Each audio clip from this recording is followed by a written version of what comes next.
사도신경으로 신앙 고백 드리겠습니다.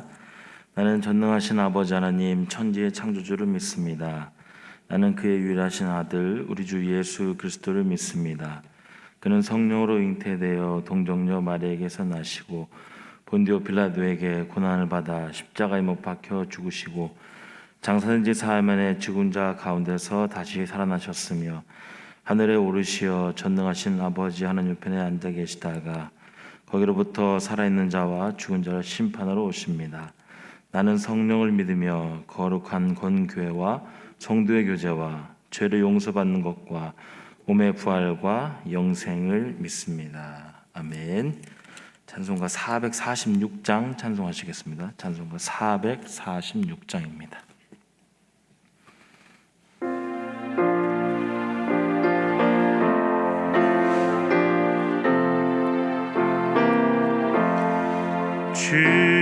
주님 외에는 참 기쁨 없도다. 날 사랑하신 주 늘 계시옵소서. 기쁘고 기쁘도다. 항상 기쁘도다. 나 주께 왔사오니 복 주옵소서. 나 주께 왔으니 복 주시옵소서. 주 함께 계시면 큰 시험이 기네. 기쁘고 기쁘도다. 항상 기쁘도다. 나 주께 왔사오니 복 주옵소서. 주 떠나가시면 내 생명 어때네. 기쁘나 슬플 때 늘 계시옵소서. 기쁘고 기쁘도다. 항상 기쁘도다. 나 주께 왔사오니 복 주옵소서. 그 귀한 언약을 이루어 주시고 주 명령 따를 때 늘 계시옵소서. 기쁘고 기쁘도다. 항상 기쁘도다. 나 주께 왔사오니 복 주옵소서.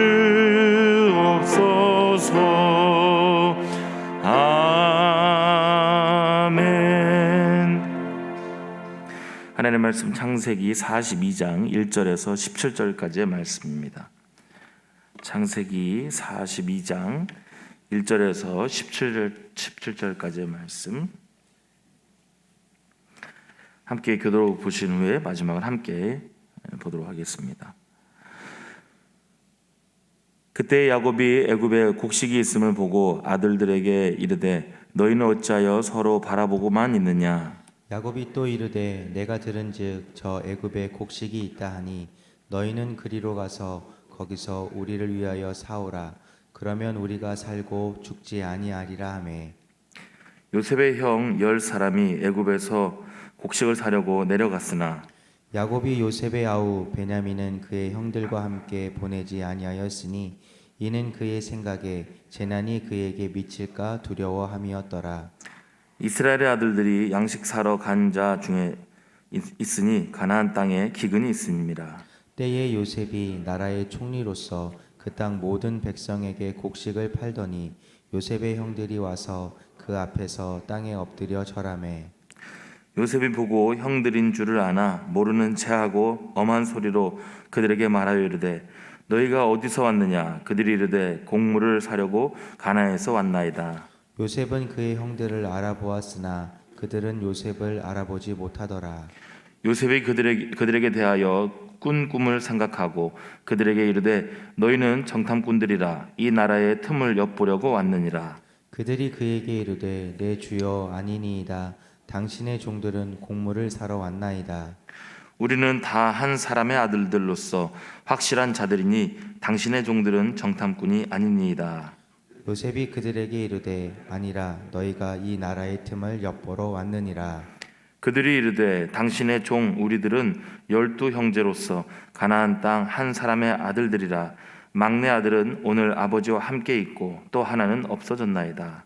요셉이 그들에게 이르되 내가 너희에게 이르기를 너희는 정탐꾼들이라 한 말이 이것이니라. 너희는 이같이 하여 너희 진실함을 증명할 것이라. 바로의 생명으로 맹세하노니 너희 막내 아우가 여기 오지 아니하면 너희가 여기서 나가지 못하리라. 너희 중 하나를 보내어 너희 아우를 데려오게 하고 너희는 갇히어 있으라. 내가 너희의 말을 시험하여 너희 중에 진실이 있는지 보리라. 바로의 생명으로 맹세하노니 그리하지 아니하면 너희는 과연 정탐꾼이니라 하고 함께 읽겠습니다. 그들을 다 함께 3일을 가두었더라.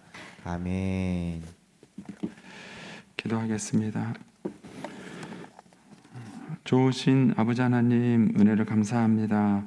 지난 간밤에도 저희들을 주님 품 안에서 편히 쉬게 해주시고 또 이 새벽에도 저희들을 주 앞에 불러주심을 감사합니다. 물을 떠난 고기가 살 수 없은 것 같이 저희가 주의 은혜가 없이는 한순간도 살 수 없음을 고백합니다. 이 새벽에도 말씀과 기도 가운데 저희들을 만나주시며 주의 성령으로 충만케 하여 주옵소서.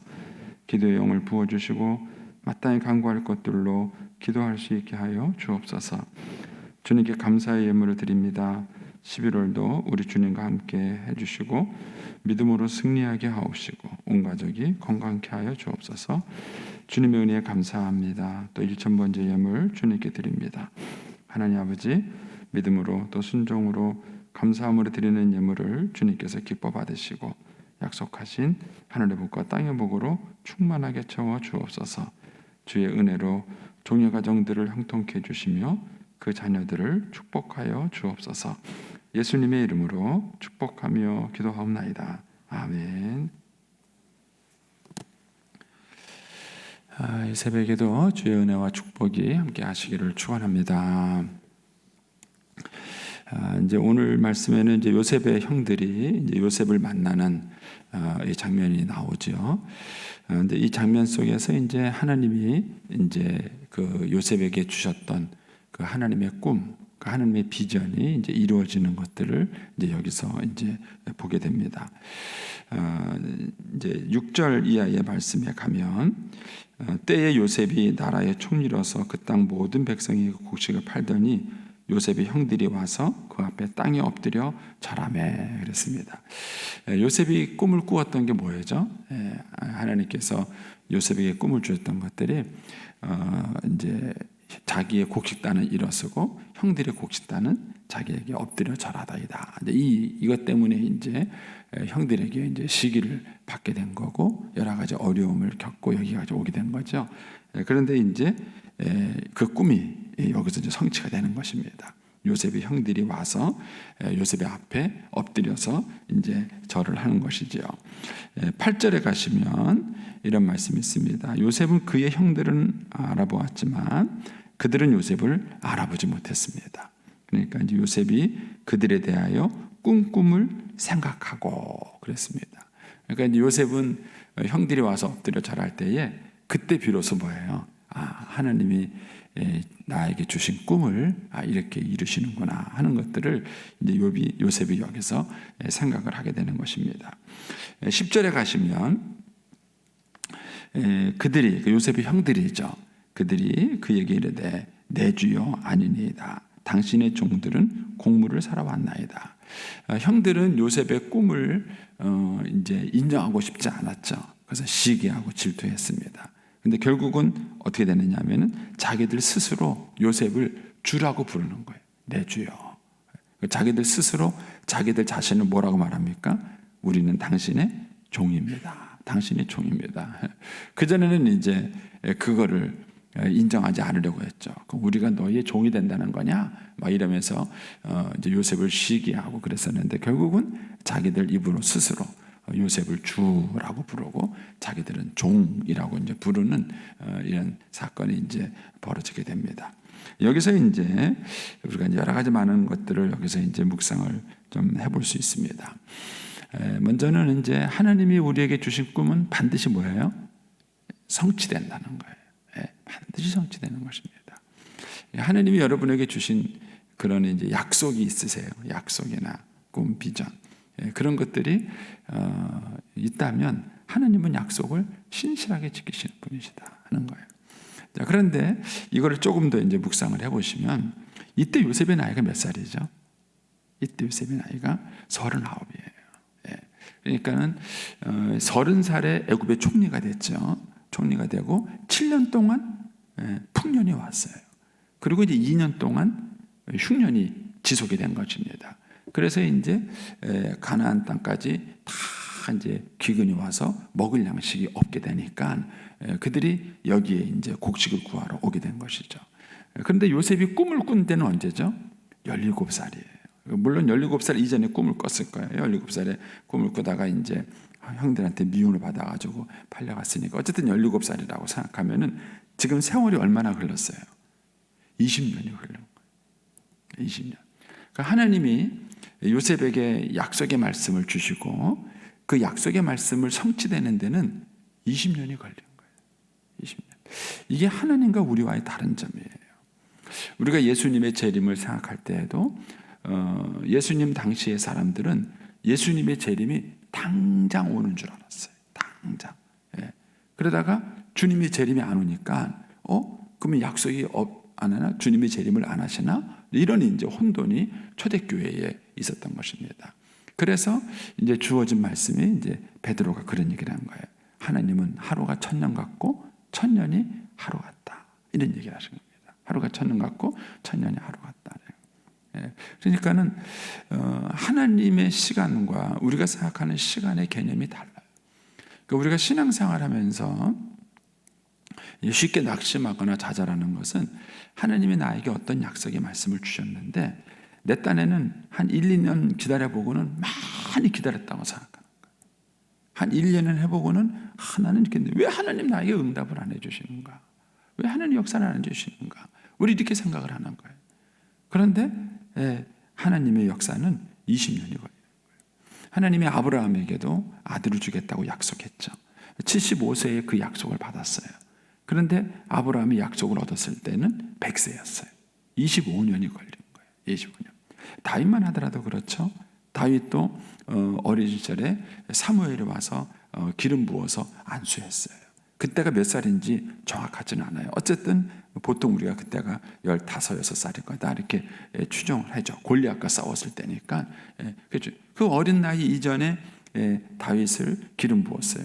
다윗이 실제 왕이 됐을 때는 40이 됐을 때, 나이 40이 됐을 때에 왕이 된 거예요. 그러면 그때 가서 기름을 부으시지. 그냥 17살 어렸을 때에 그 기름을 부어가지고 그것이 그 오랜 세월이 걸리는 동안 내에 성취가 된 것이죠. 그래서 우리가 신앙생활을 이렇게 하다 보면 하나님의 관점에서 인생을 바라보지 않을 때가 많아요. 그 중에 하나가 시간이에요. 시간. 하나님의 시간과 내 시간이 달라요. 내 시간이 다른 것입니다. 저도 이제 목회자로 하나님께 부름 받았을 때 30대에 무슨 일 하는 줄 알았어요. 왜냐면 20대에 제가 10대 목사로 부름 받아가지고 막 20대에 꿈을 꾸면서 저는 막 그 꿈과 성취가요. 막 30대에 다 성취될 줄 알았어요. 근데 30대에 뭐 하고 있었느냐? 농촌교회 목회자 하고 있었어요. 30대 농촌교회 목회자 하고 있었어요. 근데 하나님의 꿈이 이루어지지 않는 것 같은 생각이 드는 것이죠. 근데 하나님은 그 역사를 우리에게 약속을 하시고 그 약속을 하신 것을 하나님은 반드시 이루시는 분인 거예요. 반드시. 근데 우리가 실패하는 대부분의 일은 조급함이에요. 조급함. 왜 조급하냐 하면은 인생을 내 관점에서 생각을 하는 거예요. 인생을 자꾸 내 관점에서 생각하니까 서두르게 되고 또 하나님이 역사하지 않는 것 같고 그렇게 자꾸 느껴지는 거예요. 그러니까는 믿음이 자꾸 흔들리게 되는 것입니다. 그래서 하나님의 시간과 내 시간이 다르다는 이 사실을 이해하셔야 됩니다. 만약에 요셉이 하나님의 약속을 그 전에 포기했다면 어떻게 됐을까요? 어려웠겠죠. 믿음의 사람이라는 얘기는 하나님이 주신 그 약속을 포기하지 않고 끝까지 붙들고 있는 거예요. 끝까지 붙들고 있는 거예요. 그래서 하나님이 우리에게 주신 약속은 반드시 성취가 된다. 그리고 그 시간은 내가 생각하는 것과는 다르다는 거예요. 훨씬 더. 이 요셉이 17살에 받았던 이 꿈이 20년이 지나고 난 다음에야 요셉은 이제 현실이 보는 거예요. 이 9절 말씀에 요셉이 그들에 대하여 꾼 꿈을 생각하고, 이게 22년 걸린 거예요. 이게 22년 걸린 거예요. 자기 안에 그 꿈이 실현되는 그 모습을 보고 하나님께서 드디어 역사를 이루시고 꿈을 이루시는구나 하는 것입니다. 그래서 여러분에게 주신 그런 하나님의 약속의 말씀이 있다면 쉽게 버리지 마세요. 쉽게 버리지 마시고 하나님은 그 약속을 해주신 것을 반드시 성취하십니다. 근데 내가 볼 때는 안 되는 것 같은 거예요. 내가 볼 때는 안 된 것 같고 잊어버린 것 같은 생각이 들지만 하나님은 그 약속을 반드시 성취하신다는 거예요. 이제 여기서 이제 또 하나 이제 우리가 묵상하게 되는 것이 그겁니다. 이 사탄은 하나님과 더불어 대적할 수 없어요. 하나님과 더불어 대적할 수 없고 하나님과 싸워서 이길 수 없는 존재입니다. 그거를 사탄은 스스로가 잘 알아요. 그러니까는 절대로 사탄은 하나님과 직접적으로 대적하지 않습니다. 그러니까 하나님을 대적하는 방법이 뭐냐 하면은 하나님의 형상대로 창조된 인간을 싸우는 거예요. 그러니까는 사탄이 그걸 잘 아는 것이죠. 하나님이 인간을 얼마나 사랑하는지. 우리 인간을 사랑하셔서 독생자를 우리의 죄값으로 주신 거예요. 그러니까 하나님이 우리를 얼마나 사랑하시는지를 잘 아는 거예요. 그러니까는 결국 우리를 괴롭히는 것이 하나님을 괴롭히는 것이죠. 그래서 사탄의 주 공격 대상이 바로 우리인 거예요. 우리인 것입니다. 그래서 사탄은 계속해서 이거를 시험을 하는 겁니다. 그러면 이제 이런 관점에서 여기서 거꾸로 이 역사의 수레바퀴를 돌려서 뒤를 생각해 보십시오. 자, 하나님은 요셉을 이렇게 축복하시려고 꿈을 줬습니다. 그 비전을 줬습니다. 근데 사탄은 어떻게 했습니까? 그것을 요셉의 형들의 마음을 통해서 시기심을 갖게 하는 거예요. 시기심을 갖게 하는 거예요. 그래가지고는 요셉의 꿈을 무너뜨리려고 요셉을 가두기도 하고 팔아버리기도 한 것입니다. 그러니까 저와 여러분이 하나님이 주신 그 믿음과 비전을 가지고 살아갈 때에 사탄이 우리를 막는 방법이 그거예요. 자꾸 이 성경을 볼 때 귀신론적으로 성경을 보는 분들이 많아요. 대표적인 사람이 김기동 그 목사도 아니죠. 요새 문제도 많이 일으키는데 그 김기동 씨예요. 그런데 그 사람이 이제 이런 그 귀신론을 만들었는데 그 사람이 만든 귀신론은 경험적으로 만든 귀신론이에요. 그래서 그것을 가지고 이제 성경을 쫙 맞췄기 때문에 이단이 된 것입니다. 그런데 교회 안에도 여전히 그런 사람들이 많아요. 그러니까는 어떤 무속적 관점을 가지고 성경을 보는 거예요. 그래서 귀신의 역사 그러면 뭐 사람들이 뭐 미쳐서 해하고 다니고 막 그런 것만 생각해요. 물론 그런 일이 있기도 하죠. 그런 일이 있기도 하지만 사탄은 그런 식으로만 역사하는 게 아니에요. 그 사탄이 훨씬 더 많이 역사하는 것은 그냥 우리의 일상생활 속에서 일어나는 자연스러움이에요. 근데 그 속에서 마귀의 괴계가 있는 거예요. 대표적인 게 뭡니까? 예수님께서 이제 고난에 대한 얘기를 하셨을 때에 베드로가 예수님께 뭐라 그랬냐면은 주님 그런 일이 일어나면 안 됩니다. 그런 거예요. 근데 예수님은 베드로 보고 뭐라 그랬냐면 사탄아 이렇게 말하는 거예요. 사탄아 이렇게 말하는 거예요. 그러니까 마귀의 역사라는 것이 그렇게 막 귀신 뒤집어 쓰고 뭐 이상하게 하고 그렇게 역사하는 게 아니에요. 그 마귀의 역사라는 것이 나랑 가장 가까운 사람을 통해서도 역사하는 거예요. 그러면 베드로가 마귀입니까? 아니에요. 베드로가 사탄은 아니에요. 그런데 예수님은 그 베드로를 통해서 유혹하는 사탄을 영적으로 보신 거예요. 그래서 사탄아 물러가라. 네가 하나님의 일을 생각하지 않고 사람의 일을 생각한다. 그렇게 말해요. 그런 걸 갖고 영적 분별력이라고 말하는 거예요. 영적 분별력. 그러니까 우리가 성경적 사고로 영적 세계를 바라봐야 되는데 그렇지 않고 무속적 사고방식으로 자꾸 성경을 들여다보려고 그러니까 무슨 영적 정죄 그런 뭐 귀신아 물러가라 뭐 이런 것만 자꾸 사람들이 생각을 하는 거예요. 그러니까 여기도 이제 그런 관점에서 보면 하나님은 요셉을 이렇게 크게 축복하려는 계획을 갖고 있는 거예요. 그런데 그거를 마귀는 대적하는 거예요. 그 하나님의 계획과 꿈에 대적을 하는 거예요. 근데 그걸 어떻게 대적을 하느냐? 형들의 마음속에 시기심을 일으킨 거예요. 또 어떻게 대적을 하느냐? 보디발의 아내를 통해서 유혹을 한 거예요. 또 어떻게 유혹을 하느냐? 간수를 통해서 이 받은 은혜를 잊어버리게 하는 거예요. 그러면 이거를 이제 일반화시켜서 생각을 해보면은 요셉의 생애에 일어난 것은 뭐예요? 형들의 시기와 질투예요. 요셉의 생애에 일어난 게 뭐예요? 보디발의 아내로부터 받은 어떤 유혹이에요. 성공했을 때 다가오는 유혹이에요. 또 요셉이 받은 게 뭐예요? 자기는 은혜를 베풀었지만 사람들에게 그 은혜를 잊어버리고 당하는 배신이에요. 그런데 이런 일들이 여러분의 생애에 없으셨나요? 저는 이 세 가지가 다 있었어요. 이 세 가지가. 제 인생을 살아보면은요, 가까운 사람이 저를 비난하고 시기하고 질투해요. 목회자의 적은 목회자인 거 아세요? 이게 참 재밌어요. 옆에서 가까이 있는 동료 목회자들이 막 도와줄 줄 알았는데요, 어려움을 겪으니까는요, 저를 막 헐뜯고 비난하는 사람이 목회자예요. 너무 가슴이 아픈 일들이 일어나는 것이죠. 뭐 또가 인생이 뭐가 좀 잘 풀린다 싶으면요, 반드시 유혹이 와요. 사람들이 성공한 그 성공의 자리에 반드시 유혹이 따라오는 거예요. 그러니까 이런 일들이 우리의 인생에 일어나는데 우리가 그런 인생의 그런 속에서 넘어지면 하나님이 나에게 주시는 꿈을 이룰 수 없는 거예요. 그러니까는 마귀는 어떻게든지 간에 이 하나님의 역사를 그르치기 위해서 우리의 삶 속에 그런 방해를 놓는 거죠. 믿음이라는 것은 뭐냐? 믿음이라는 것은 하나님이 주신 그 꿈과 비전을 굳게 붙잡는 거예요. 하나님이 나에게 약속하셨으니까 이 약속을 반드시 이루실 것이라고 믿는 거예요.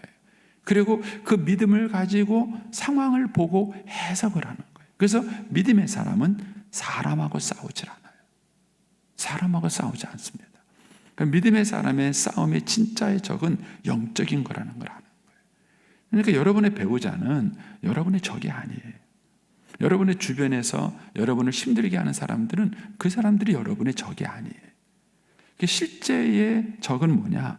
우리를 넘어뜨리려고 하는 마귀예요. 마귀가 우리를 넘어뜨리려고 하는 거예요. 근데 이제 이거를 또 잘못 이해해가지고 뭐 맨날 귀신이나 쫓고 이런 식으로 또 영적 전쟁을 여러분들이 이해하시면 안 돼요. 그래서 이 요셉의 사건을 우리가 가만히 묵상을 해보면 하나님의 역사가 어떤 식으로 이루어지는지 또 마귀가 어떻게 우리의 삶을 회방하는지를 보게 되는 거예요. 이런 어떤 그런 회방들이 있었지만 요셉의 마음속에는 뭐예요? 꿈이 있었어요. 비전이. 제가 이제 언젠가도 여러분에게 그런 얘기를 해드렸는데 한 분이 그런 얘기예요. 그분이 이제 미국에 유학 갔다가 이제 미국에 있는 목사님한테 들은 거예요. 이제 이렇게 제자 훈련을 하면서 얘기를 나누는데 이제 여자반 여자들 뭐 얘기를 나누다가 이제 그분이 이대를 나온 거예요. 그래서 막 무슨 얘기를 하다가 대학교 때 미팅한 얘기가 나온 거예요. 옛날에 그런 거 많았잖아요. 미팅한 얘기 막 나오는데 자기는 대학을 다니면서 한 번도 미팅을 못했다는 거예요. 그러니까 옆에 있는 집사님들이 에이 어떻게 이대를 다니면서 미팅을 한 번도 안 했냐고. 그러니까 아무도 안 믿어주는 거예요. 그러니까 이제 그분이 내가 미팅을 안 한 이유가 있다고 하면서 얘기를 하는 거예요. 근데 그분이 이제 대학을 졸업하고 예수를 믿었는데 그 이제 고등학교 때 엄마랑 어떤 점쟁이를 찾아갔대요. 유명한 점쟁이를 찾아갔는데 그 점쟁이가 뭐라 그랬냐면은 당신 딸은 영부인이 된다 그랬대요. 영부인. 자기 엄마도 믿었고 자기도 믿었대요. 자기도 믿어가지고 자기는 영부인이 될 거라고 생각했대요. 그리고 이제 이대를 들어간 거예요. 그리고 이대 들어가서도 나는 장차 영부인이 될 사람이다. 이런 생각을 가지고 그걸 믿었대요. 자기는. 그 생각을 했다는 거예요. 그렇게 이제 생각을 하고 있는데 미팅이 들어온 거예요. 주선이 들어온 거죠. 대학 다닐 때. 근데 자기가 처음에는 미팅 간다고 약속을 했다가 가만히 생각해 봤대요. 내가 영부인이 되면은 괜히 이런 사람 것이 나중에 스캔들이 안 되겠는가? 이 생각이 딱 떠올랐다는 거예요. 그래가지고 영분이 되면은 스캔들이 일어날까봐 미팅을 아예 안 했다. 영부인이 아니라 셀러리맨 부인이 됐다고. 우리 그래 막 웃었대요, 다들. 막 웃었다는 거예요. 이제 그 얘기를 이제 하면서 이제 그런 얘기를 하는 거예요. 여러분, 헛된 꿈이잖아요. 헛된 꿈인데도 무당이 해주는 말을 믿은 거예요. 무슨 말이냐면 믿고 내가 장차 영부인이 된다는 생각을 하니까는 그 생각만 가져도 대학 다닐 때 미팅을 안 한 거예요. 그 생각만 가져도 대학 다닐 때 미팅을 안 한 거예요. 여러분, 요셉이 하나님이 자기에게 주신 꿈과 비전이 있었기 때문에 낙심하지 않은 거예요. 구체적으로는 확실히 못했지만 그가 노예로 팔려가도 낙심하지 않았고 보디발의 아내의 유혹을 받아도 무슨 일이야? 나는 하나님께 이렇게 쓰임받을 사람인데 그럴 수 없어. 그건 물리치는 거예요. 그러니까는 우리가 믿음을 갖는다라는 얘기는 하나님이 나에게 주신 그 약속의 말씀을 굳게 붙잡고 그 말씀 속에서 우리의 삶이 이루어져 가는 거예요. 요셉은 이 믿음이 있었기 때문에 여기까지 오는 동안에 흔들림이 없었던 거예요. 그리고 드디어 그 꿈이 20년 만에 자기 앞에 현실적으로 펼쳐지는 모습을 이제 보게 되는 것입니다. 그래서 하나님은 신실하셔요. 문제는 우리지 하나님은 신실하십니다. 여러분들에게 약속하신 것이 있다면 여러분 다시 그걸 잘 붙잡으세요. 기억하십시오. 하나님은 그 약속하신 것을 반드시 하나님은 이루어 주시는 것입니다. 이렇게 해서 이제 주변에서는 특히 마귀가 요셉의 그런 꿈을 막으려고 수없는 시도를 했지만 결국은 하나님은 그 모든 것들을 합력하여서 하나님의 그런 꿈과 비전을 이루는 일로 하나님이 사용하셨다는 것. 이게 하나님의 기가 막힌 지혜예요. 어떻게 하나님 그런 역사를 이루셔서 이런 것들을 이루어가시는 겁니다. 지금도 하나님이 우리의 삶 가운데 역사하시는 것이다 하는 것을 우리가 이제 바라보시고 이제 믿으셔야 합니다. 그리고 이제 한 가지 더 우리가 생각해 보게 되는 것은 우리가 자라나는 우리의 자녀들에게 꿈을 심어주는 거예요. 어떤 꿈을 심어주는가. 이게 굉장히 중요합니다. 그래서 부모는 자녀 곁에 영원히 있지 않습니다. 이 야곱은 요셉을 그렇게 사랑했지만 결국은 요셉 곁에 끝까지 있지 못했어요. 이런저런 이유로 끝까지 있지 못하고 요셉은 홀로 컸습니다. 그러면 우리의 자녀들은 언젠가 우리 곁을 떠나고 아니면 우리가 자녀 곁을 떠날 수도 있습니다. 그래서 자녀들을 우리가 항상 곁에서 지켜줄 수 있는 건 아니에요. 결국 그 자녀들을 지켜주는 것은 뭐냐? 비전이고 꿈이에요. 그래서 부모는 여기에 영향력을 미쳐야 합니다.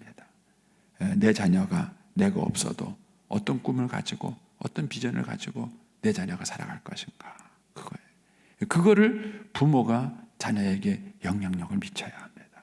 그리고 그 꿈을 심어주기에 가장 좋은 것이 성경 이야기예요. 여러분, 성경에 나와 있는 이야기만큼 그렇게 풍성한 이야기가 없어요. 왕의 이야기도 있고요, 농부의 이야기도 있고요, 또 부한 사람의 이야기도 있고요, 가난한 사람의 이야기도 있고요. 여러분, 성경만큼 풍성한 소재를 다루고 있는 책이 없습니다. 그래서 우리가 우리 아이들에게 성경을 들려주고 성경을 이야기해주고 그래서 우리 아이들이 그 속에서 하나님이 꿈과 비전을 갖게 한다면 부모는 그 곁에 없을 수 있어요. 근데 그 꿈이 그 아이를 지켜주는 겁니다. 오늘 요셉을 보면 요셉이 지금 그거를 보는 것이죠. 하나님이 요셉에게 주신 것은 꿈이고 비전이에요. 근데 결국 그 꿈과 비전이 요셉을 지켜주고 보호해주고 여기까지 이제 인도한 것들을 보게 되는 것입니다. 그래서 좋은 꿈을 심어주는 것, 그게 이제 제2의 거듭남이에요.